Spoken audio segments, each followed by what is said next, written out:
The courtroom smelled of old wood polish and quiet desperation.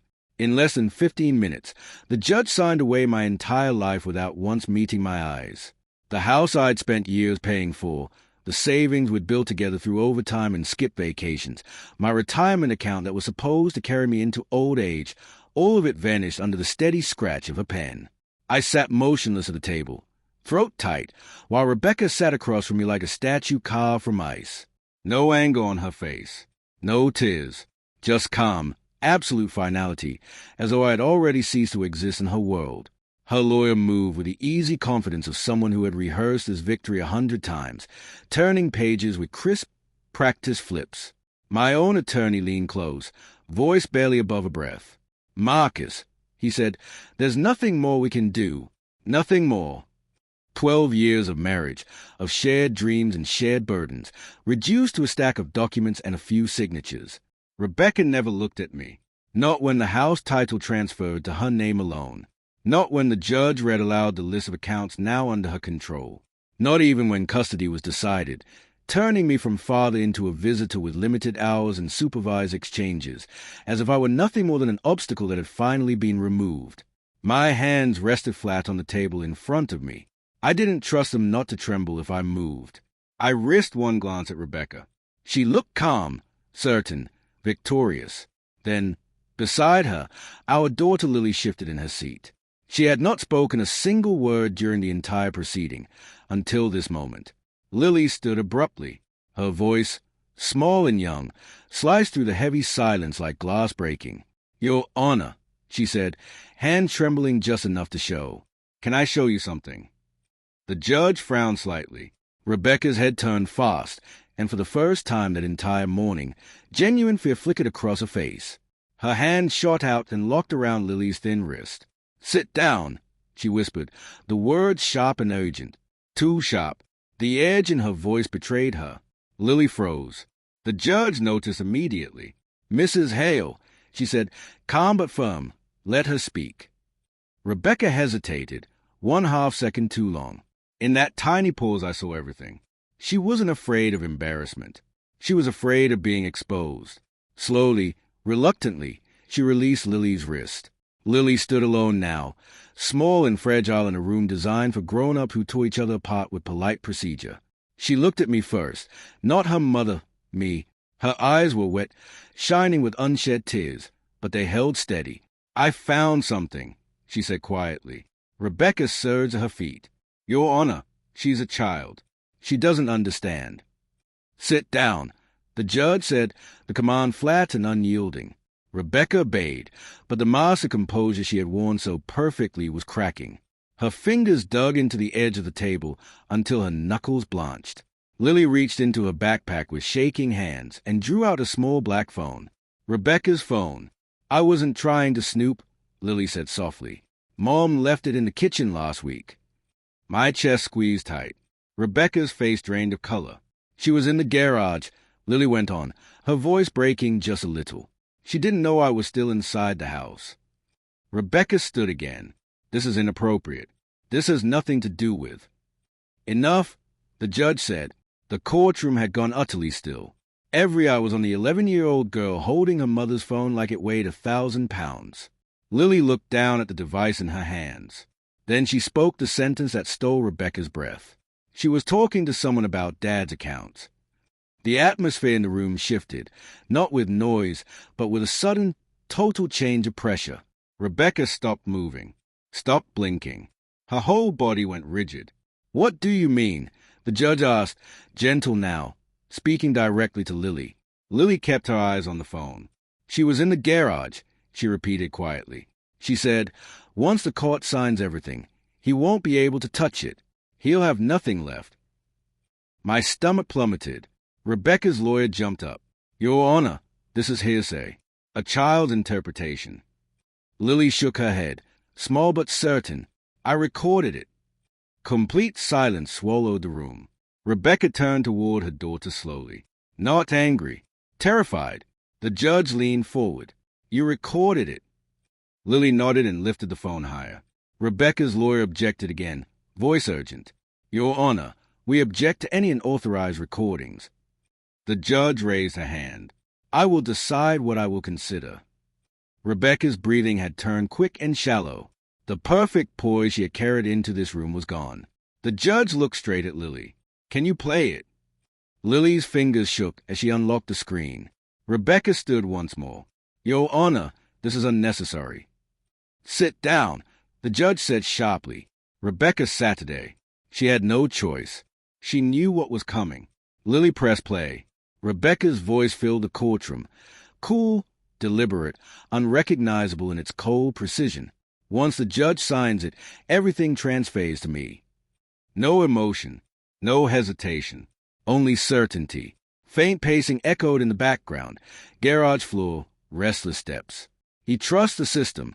The recorded voice continued. He won't even realize what happened until it's over. My chest constricted. Everyone heard it. Every word. The recording went on.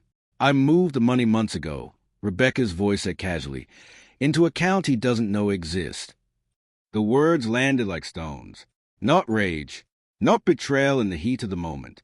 Planning, preparation, intent. The clip ended. Silence followed. Thick, final, unbreakable. The judge turned her gaze slowly to Rebecca. Mrs. Hale, she said evenly, is that your voice? Rebecca opened her mouth. Closed it. Opened it again. For the first time in 12 years, no sound came out. She had lost control of the room. Her lawyer stepped forward quickly. Your Honor, context matters. No, the judge said firmly, cutting him off. She looked down at the file, the same file that, only minutes earlier, had stripped me bare. Her pen rested beside it, still waiting. For the first time that day, the matter was not finished. The judge replayed the recording herself. Every word, every pause, every calculated intention. Rebecca stood frozen next to her attorney, hands clenched until the knuckles turned bone white. The confidence she had walked in with had vanished, replaced by raw, naked fear. The judge looked up. Mrs. Hale, she said calmly, you stated that you moved marital funds into undisclosed accounts prior to this hearing. Her lawyer tried again. Your Honor, this is being misinterpreted. Answer the question, the judge said. Rebecca swallowed hard. When her voice came, it was small, almost childlike. I was protecting myself.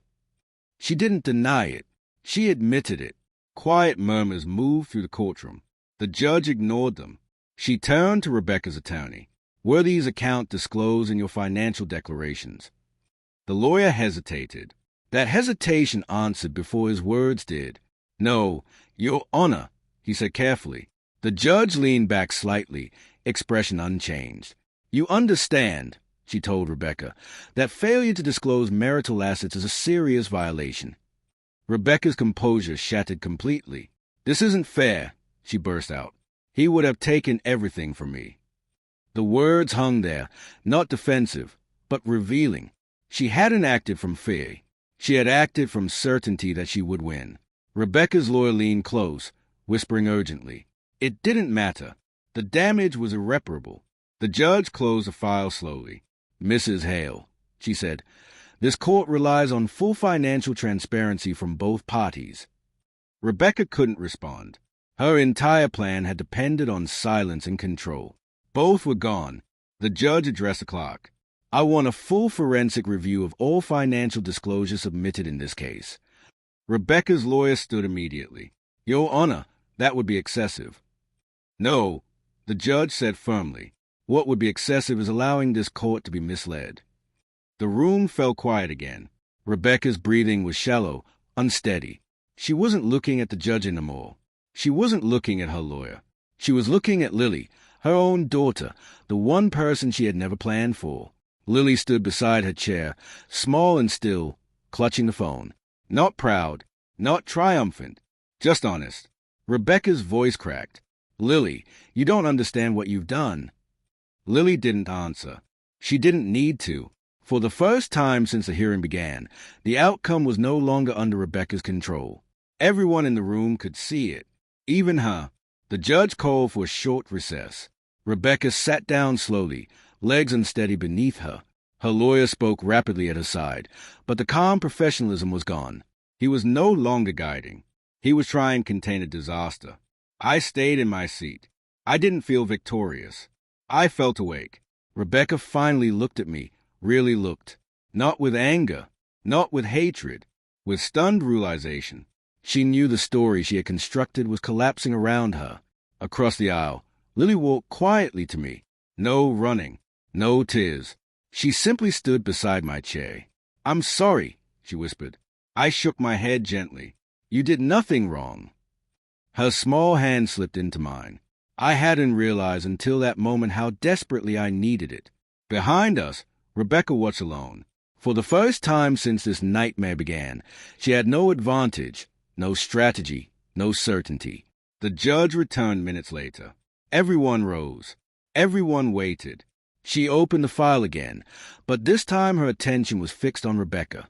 "Based on the newly presented evidence," she said calmly, "this court will be revisiting its previous determinations." Rebecca's lawyer stiffened.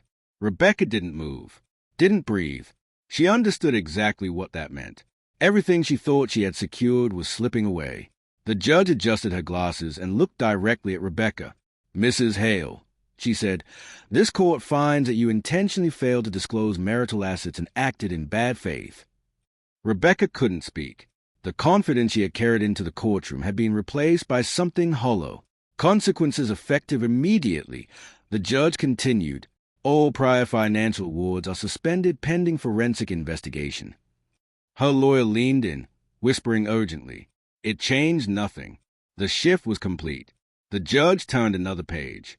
"Additionally, this court will be reconsidering asset division in light of this misconduct." Rebecca's future had just been reduced to the same uncertainty she had carefully planned for me.